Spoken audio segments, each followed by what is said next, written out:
The morning mist still clings to the shattered tree line of a French countryside, its silence interrupted only by the distant rumble of engines.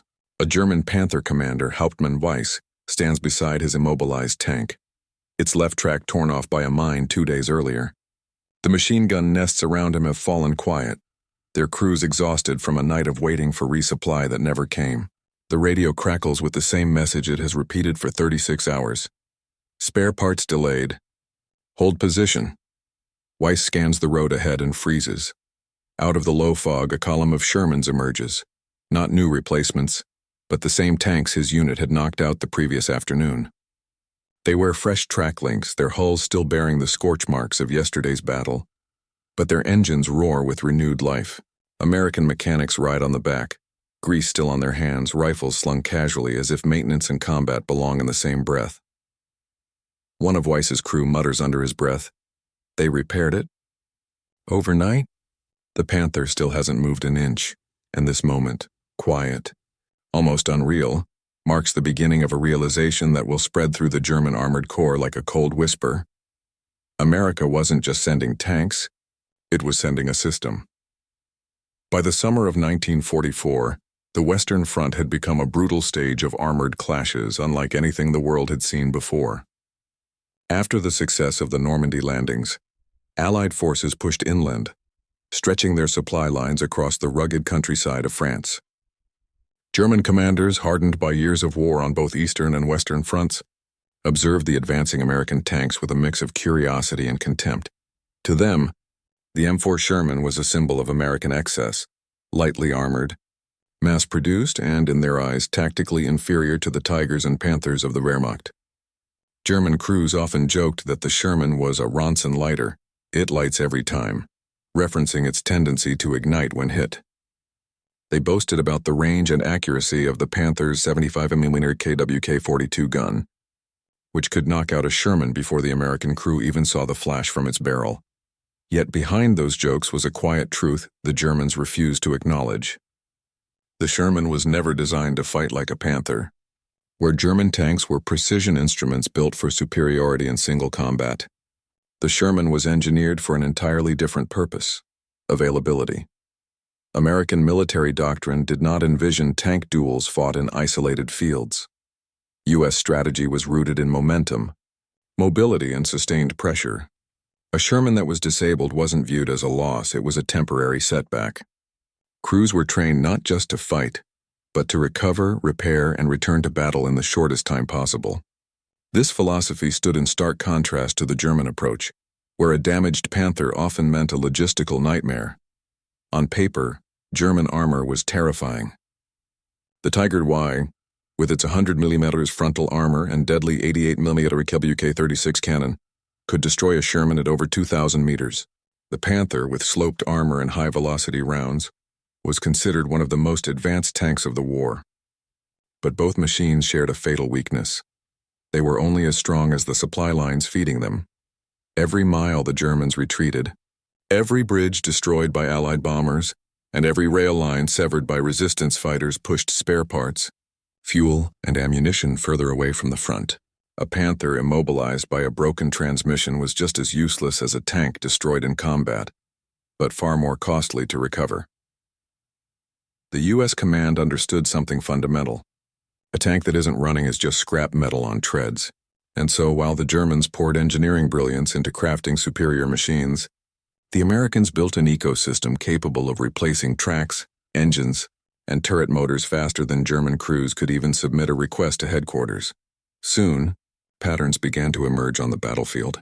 Shermans that were marked as destroyed in German reports reappeared within 24 hours. Tank crews who thought they had eliminated an enemy armored platoon found themselves facing the same vehicles again by sunrise.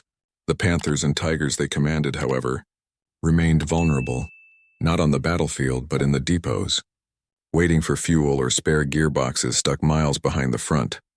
What the Germans didn't yet understand was that American logistics was not just support, it was a weapon, silent and relentless, and that weapon was about to show its full power.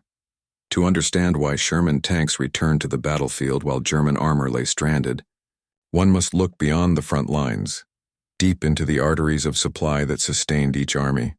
Just weeks after the Normandy breakout, the U.S. Army launched the Red Ball Express, a high-speed convoy system using thousands of trucks moving day and night across designated supply routes. These convoys carried everything: fuel, ammunition, spare parts, even replacement engines, straight from ports like Cherbourg directly to frontline units. Over 6,000 vehicles operated simultaneously, each one tasked with a singular mission: keep the front moving. The key was standardization. Every Sherman, regardless of its factory, shared nearly identical components, meaning a fuel pump from one unit could be fitted onto any other Sherman without modification. A damaged track link could be replaced with one pulled straight from a supply truck. Engines were mounted on modular frames, so entire power units could be swapped in hours rather than days. American mechanics didn't spend time machining parts. They simply replaced entire sections and sent the damaged pieces back to depots for later refurbishment. The German system, by contrast, was a rigid and fragile structure strained by Allied air superiority and internal disorder. Panthers had multiple gearbox variants, often incompatible with one another. Tigers required specialized tools and trained fitters for even minor repairs. Fuel was rationed. Replacement road wheels or transmission parts, when available, moved slowly on rail lines constantly bombed by Allied aircraft. A Panther crew could report a mechanical issue and wait up to a week for confirmation, only to be told to abandon the vehicle if recovery was deemed too risky. By late 1944, over 50% of German armored losses were non-combat related. Vehicles immobilized by breakdowns, clogged filters, engine fires, or lack of fuel, then abandoned and blown up by their crews to prevent capture. In contrast, U.S. tank battalions routinely reported over 80% operational readiness even after intense engagements. The reason wasn't luck or superior armor, it was logistics. Alongside the Red Ball Express were frontline maintenance units, mobile workshops equipped with welding gear, cranes, and machine tools. These units could set up repair zones just miles behind the fighting, pulling damaged Shermans off the line, fixing them rapidly, and pushing them back into action within a day. Some battalion records even describe engines being replaced in under 4 hours, while German reports mention Panthers immobilized for 3 days due to a single thrown track, waiting for a replacement link that never arrived. American doctrine treated mobility and uptime as sacred principles. The Quartermaster Corps and ordnance units were given near-total autonomy to requisition supplies, reroute trucks, and cannibalize non-operational vehicles for parts. German command structures, burdened by bureaucracy and the chain of approval stretching back to Berlin, could not react with the same speed, a German officer noted bitterly in a post-war interview. For every Tiger we lost to enemy fire, we lost 2 to mud, distance, or lack of parts. Meanwhile, the Americans fought with machines that never seemed to stay dead. That sentiment, once dismissed as frustration, would soon become an undeniable strategic truth. Because logistics, not armor thickness, was about to decide the fate of entire armored divisions. The stage was set, not for a clash of tank designs, but for a collision between industrial momentum and mechanical stagnation. While tank crews drew glory and recognition, there was another group of men whose contribution rarely made it into war reports: the frontline mechanics. In U.S. armored divisions, these soldiers worked in conditions nearly as dangerous as the combat troops themselves. They operated under artillery fire in freezing rain, often lying face down in mud while unbolting damaged suspension arms or refitting broken track segments. These men weren't just repairmen. They were combat engineers with wrenches instead of rifles. A Sherman disabled at dusk could be recovered under the cover of darkness, hauled by M32 recovery tanks or 2 1-2-ton trucks, and delivered to a forward repair area lit by shielded lamps to avoid drawing enemy fire. While German Panther crews might wait days for a specialized team with factory training, American mechanics were already trained to improvise under fire. German war diaries reveal a stark contrast. Many German maintenance personnel were positioned far behind the front and required formal authorization to enter combat zones for recovery. U.S. units, however, empowered mechanics to act immediately. Authority was decentralized. If a vehicle could be repaired, they did it. If not, they stripped it for parts without waiting for an officer's signature. This difference in flexibility turned every U.S. maintenance zone into a hive of activity, while many German units sat idle, waiting for orders that would never come. In war, hesitation costs more than bullets. The Americans removed hesitation from the equation. The Sherman was often mocked for its relatively thin armor and lower caliber gun. German crews called it the Tommy Cooker for its tendency to ignite when penetrated. But while German tanks were marvels of engineering, they were too refined for war's brutal pace.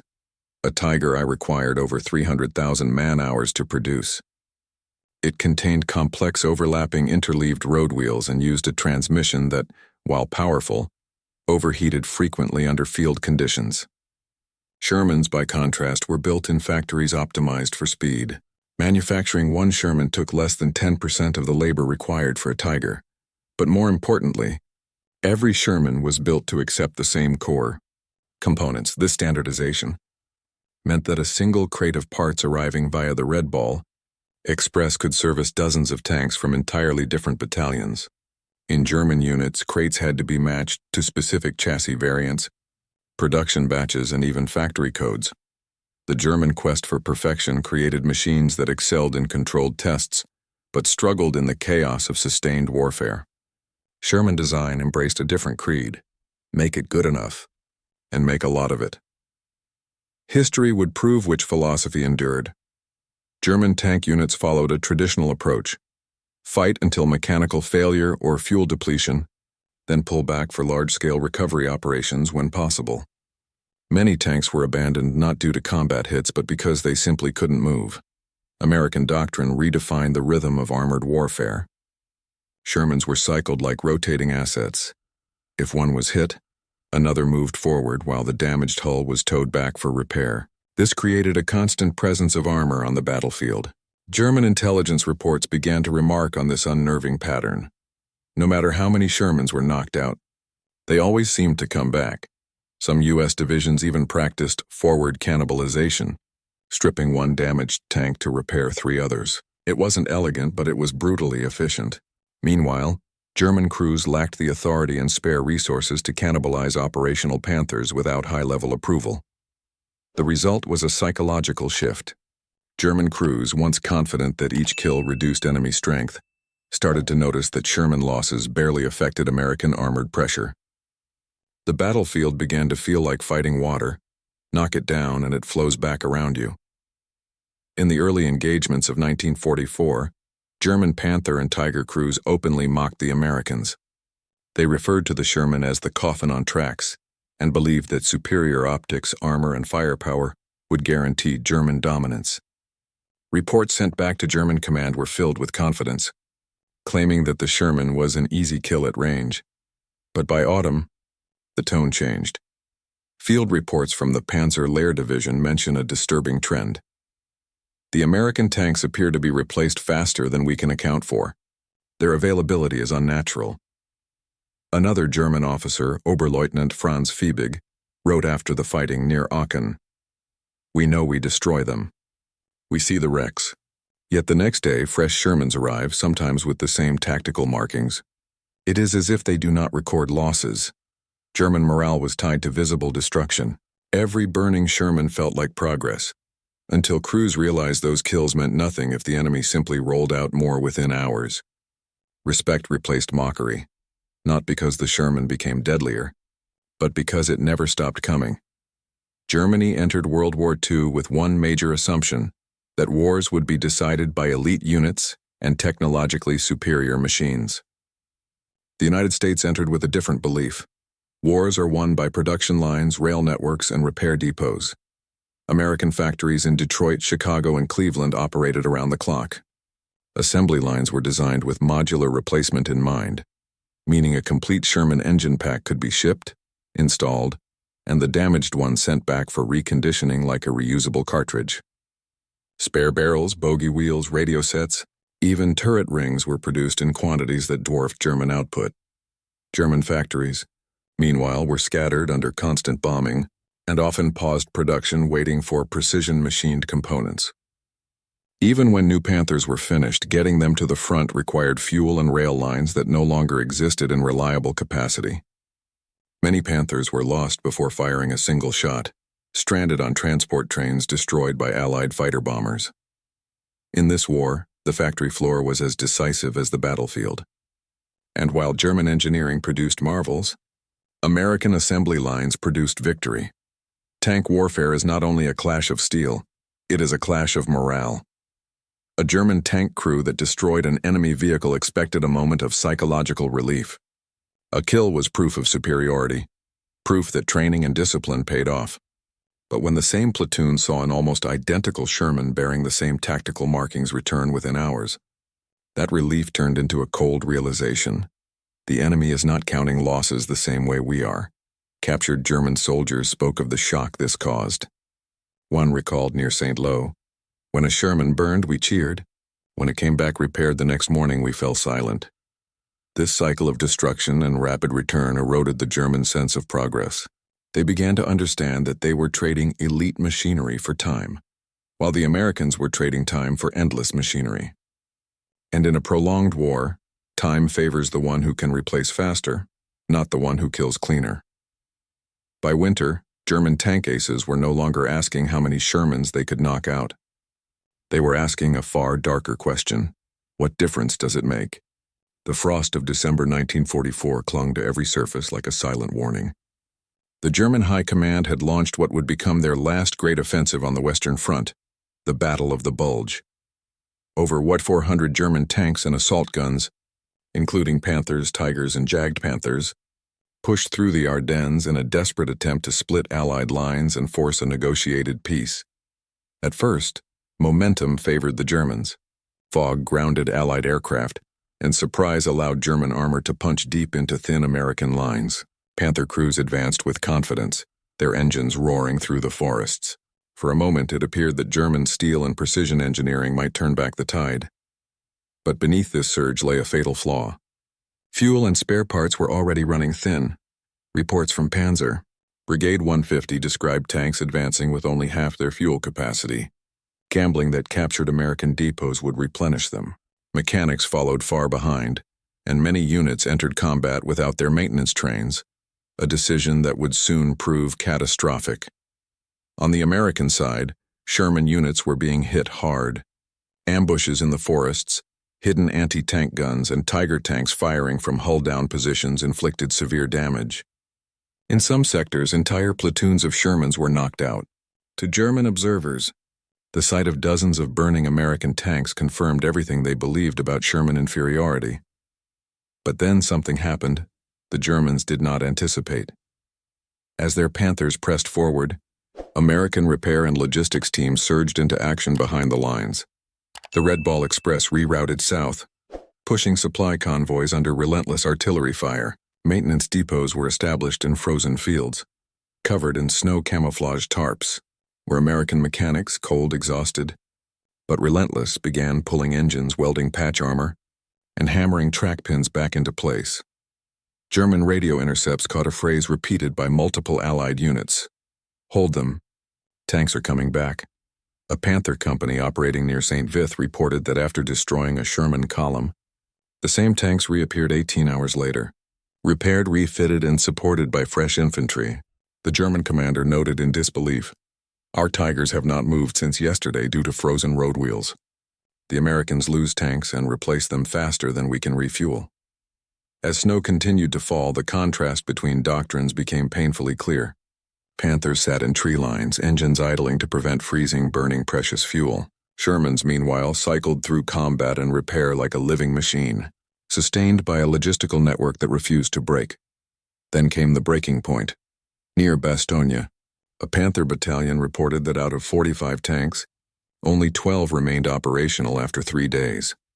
Not because of enemy fire, but due to track failures, frozen transmissions, and fuel starvation. American armored divisions, taking equal or greater losses in direct engagements, continued to field over 70% operational strength, their numbers replenished by convoys delivering spare parts faster than German bullets could remove them from the field. The battle was no longer about firepower. It had become a contest of endurance, and only one side had prepared for that kind of war. The turning point became unmistakable in the final days of December. German armored spearheads, once roaring with confidence, began to sputter and slow not because of enemy firepower, but because of something far more merciless: the absence of fuel and spare parts. A Panther tank, feared by Allied crews for its deadly long-range gun, became nothing more than a steel bunker when its engine seized. Many German crews, faced with mechanical breakdowns, abandoned their tanks intact, setting demolition charges or disabling the breach before escaping on foot. The once proud armored formations of the Wehrmacht were now leaving behind rows of silent tanks buried in snow, too expensive to lose and impossible to recover. American reconnaissance units, advancing cautiously, reported an unusual sight. Dozens of German tanks standing perfectly still, turrets frozen in place, their crews nowhere to be seen. One U.S. officer wrote in his journal, "They looked like monuments, beautiful machines without life. We walked past them, and for the first time I pitied them." Meanwhile, Shermans kept returning.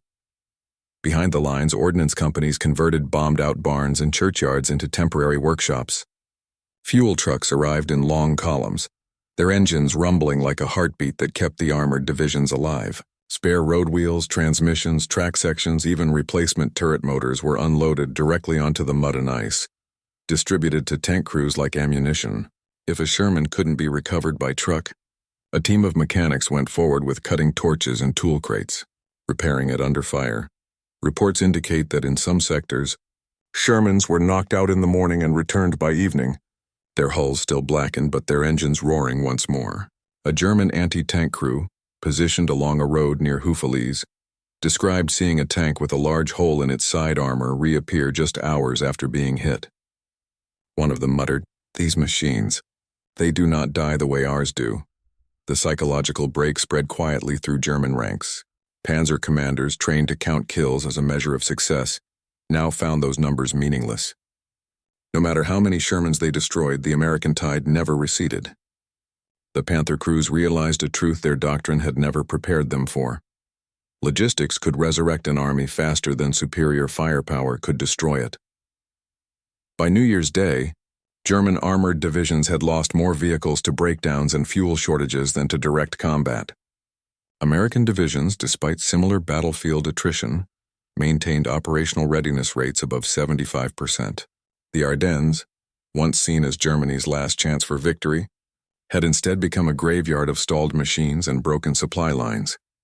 In a final intelligence briefing, a German staff officer summarized the collapse with a single sentence: "We did not lose the tanks. We lost the roads that kept them alive." That statement marked more than a tactical defeat. It was the moment German command began to understand that the war was no longer about who had the best tank, but who could keep their tanks moving. When the guns finally fell silent across the Ardennes, the snow-covered battleground told a story more revealing than any report. Scattered across roads, fields, and forest clearings lay hundreds of abandoned German tanks, not burned-out wrecks from Allied fire, but mechanical casualties of a system stretched beyond breaking. Allied recovery units noted a pattern. Many Panthers and Tigers were found with their engines intact, guns loaded, and armor unbreached. Some still had spare track links strapped to their hulls, but inspection revealed the same underlying problem. Critical parts had failed, and replacements had never arrived. In many cases, German crews left notes or scrawled chalk messages on their hulls: "Kein Benzin," "No fuel," "Getriebe defect," transmission broken. Shermans, however, told a different story. Even in damaged state, American crews marked their vehicles for recovery, attaching colored flags to indicate whether they required engine replacement, track repair, or weapon servicing. Recovery teams moved quickly, using M31 and M32 ARV, armored recovery vehicles, to haul them back for repair. Some Shermans were patched with field armor, spare track links welded to the front plates, a crude but effective form of reinforcement that mechanics adopted on the spot. Without waiting for official directives, operational. Reports compiled after the battle showed stark numbers. German armored readiness after 2 weeks of combat: below 35%. American armored readiness in the same time frame: consistently above 70%. These figures reflect more than efficiency. They reveal a fundamental difference in doctrine. German forces treated tanks as elite assets, meant to deliver decisive strikes. Americans treated tanks as consumables within a larger logistical engine, like ammunition that could be spent, recovered, and reissued. Captured German officers, interrogated after the battle, struggled to reconcile this philosophy. One Panzer commander admitted, "We believed killing a tank removed it from the war." The Americans did not agree with this idea. The U.S. logistical machine had proven something revolutionary: availability as a weapon, and a repaired tank returning to battle can be more demoralizing than any new unit arriving fresh. By the end of January, American divisions were advancing again, their Sherman columns rolling past the frozen carcasses of German armor. The Wehrmacht had launched its last armored gamble, and lost not to fire, but to the relentless efficiency of a supply chain that moved faster than destruction. In the weeks following the failed German offensive, Allied intelligence teams swept through abandoned positions, cataloging every vehicle, supply cache, and command post left behind. What they uncovered painted a clear picture, not just of defeat, but of systemic collapse. American analysts noted that German tank crews had begun stripping parts from their own vehicles mid-battle, a desperate attempt to keep at least a fraction of their force moving. One Panther was found with its final drive assembly removed, tracks half disassembled in the snow. Nearby, a Tiger lay motionless, engine hatch open, tools frozen in place beside it. The crew had attempted a field repair, but abandoned the effort when they realized no spare components were coming. In contrast, when U.S. armor broke down, it was rarely left behind. Dedicated maintenance battalions, mobile workshops mounted on trucks, followed closely behind frontline units. These mechanics, often overlooked in historical narratives, operated with industrial discipline. They logged every breakdown, documented parts usage, and forwarded reports to command so that replacement parts were automatically queued at depots before units even requested them. One mechanic from the 3rd Armored Division recalled in an interview, "We didn't wait for orders. If a Sherman threw a track at 900, by noon we had the parts. By evening it was rolling again. The Germans fought hard, no question, but they fought alone. We had an army behind us." This summed up the reality of the Ardennes. The German tank was a weapon. The American tank was part of a system. The effect on morale was unmistakable. German prisoners repeatedly made the same observation during interrogation: you destroy one Sherman and 2 more appear. For German crews, every breakdown felt like the end. For American crews, a breakdown was an inconvenience, not a death sentence. Crews often joked that the only thing that can kill a Sherman is paperwork, referring to occasional bureaucratic delays, not enemy fire. As U.S. forces pushed eastward, recovery columns grew into convoys, hauling damaged tanks back to improvised forward repair points. In one instance near the town of Houffalize, an entire field was converted into a temporary tank hospital, rows upon rows of Shermans undergoing engine swaps, gun alignments, and track refits like patients in triage. Meanwhile, German Panzers that had once symbolized armored superiority stood abandoned. Their long guns pointed uselessly toward roads they could no longer contest. These figures were not just statistics. They were a death sentence for the concept of lightning war. Blitzkrieg relied on momentum. Momentum required continuous mechanical function. Without logistics and repair infrastructure, even the most feared tanks in the world became immobile bunkers.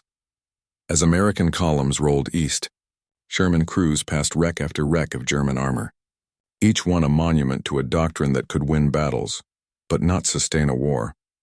The Ardennes marked the moment the world understood a new truth. Wars are no longer won by the tanks that fire the most shots, but by the armies that can keep their tanks firing the longest. As the winter snows thawed and the roads of Europe turned from ice to mud, the last echoes of the Battle of the Bulge faded into history. But what remained was not simply a record of killed tanks and captured towns. It was the revelation of a new kind of warfare. For years, the world had feared the silhouette of the German Tiger, its massive gun and thick armor becoming symbols of unstoppable force. But here in the frozen forests of the Ardennes, that myth met an industrial reality. The Tiger could dominate a battlefield. The Sherman could dominate a war, because wars are not won by perfect machines. Wars are won by machines that can be built fast, fixed fast, and return to combat faster than the enemy can destroy them. Historians often speak of secret weapons, elite divisions, and daring battlefield maneuvers. Yet when Allied command reviewed the Ardennes campaign, their conclusion was blunt. Our greatest weapon was not the Sherman tank. It was the ability to deliver another one by sunrise. Behind every U.S. armored division stood a network of steel mills in Pennsylvania engine, plants in Detroit logistics officers calculating fuel requirements down to the gallon mechanics, working under blackout lamps in frozen fields, turning wrenches instead of firing rifles, while German high command gambled everything on a final blow. The United States waged a war of endurance, a war fought not only on the front line, but on assembly lines, in workshops, on railroads, and in supply convoys that stretched across continents. The Battle of the Bulge was more than a failed offensive. It was a turning point in global military doctrine. The Wehrmacht relied on elite formations, believing quality alone could compensate for scarcity. The United States embraced scale and recovery, proving that a lesser tank supported by logistics could outfight a superior one that stood alone. Generals would later describe the Ardennes as the moment warfare shifted from tactics to logistics, from heroic maneuvers to relentless sustainment. Even German officers, writing after the war, acknowledged this transformation. One former Panzer commander wrote in his memoir, "We fought battles. The Americans ran a war. A long column of Shermans rumbles forward, engines roaring back to life after field repairs. Snow shakes off their hulls as mechanics wave them through, grease still on their hands. Ahead lies Germany. Behind them lie the shattered remains of the Tiger and Panther, still formidable in design, but no longer relevant in the face of a war machine that could not be halted." As the camera pulls back, the message becomes clear. Strength is not in the steel of a tank. Strength is in the system that brings that tank back again, and again, and again.